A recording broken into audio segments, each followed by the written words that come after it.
belanja dengan NPM 2423111055 dari Prodi Perdagangan Internasional. Di sini tuh aku bakal ngepresentasiin dari hasil tugas karya ilmiah saya yang berjudul Menurunnya Ekonomi di Indonesia Saat Pandemi COVID-19. Yang pertama ini adalah latar belakang.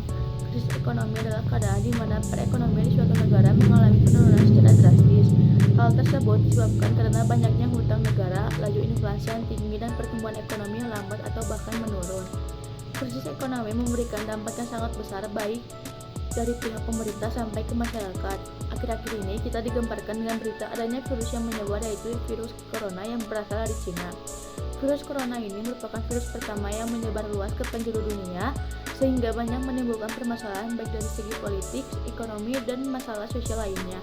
Akibat kasus corona ini, pemerintah mulai melakukan beberapa kebijakan seperti melakukan himbauan social distancing, work from home bagi para pegawai, memberlakukan pembatas wilayah, serta membangun rumah sakit khusus untuk penanganan COVID-19.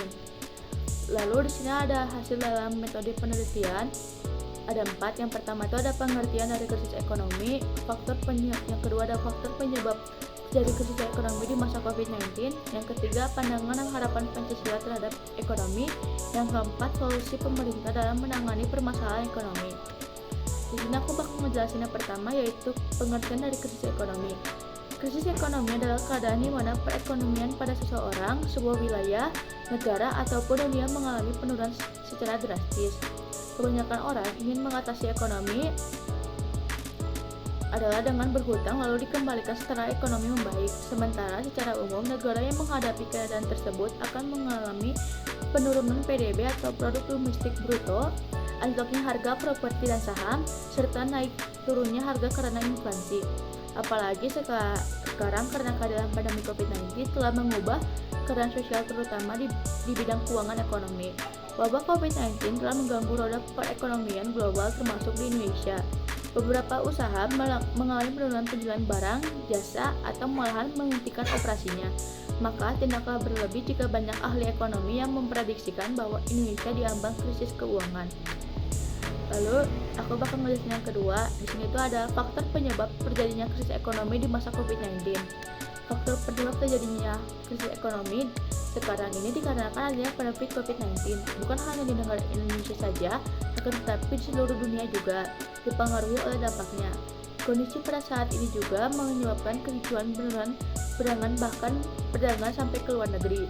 Di negara Indonesia sendiri adanya beberapa faktor yang terjadi pada terhalangnya dalam proses operasi, seperti pabrik-pabrik yang menghentikan proses operasi karena kondisi tidak memungkinkan.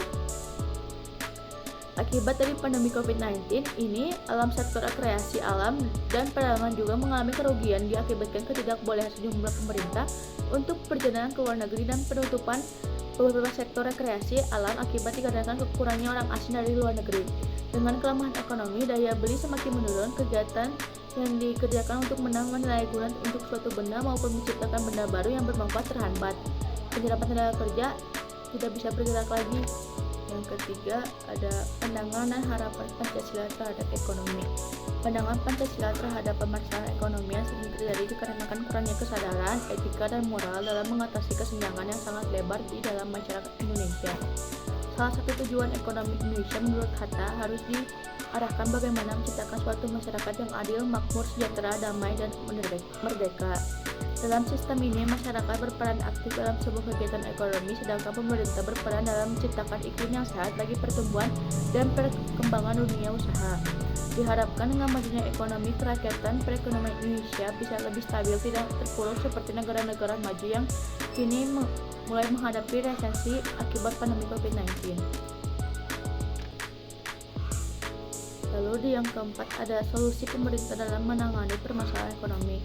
Pemerintah terus berusaha melakukan berbagai cara untuk memperbaiki ekonomi pasca pandemi COVID-19 dan juga berharap agar dapat berkurangnya para pengangguran.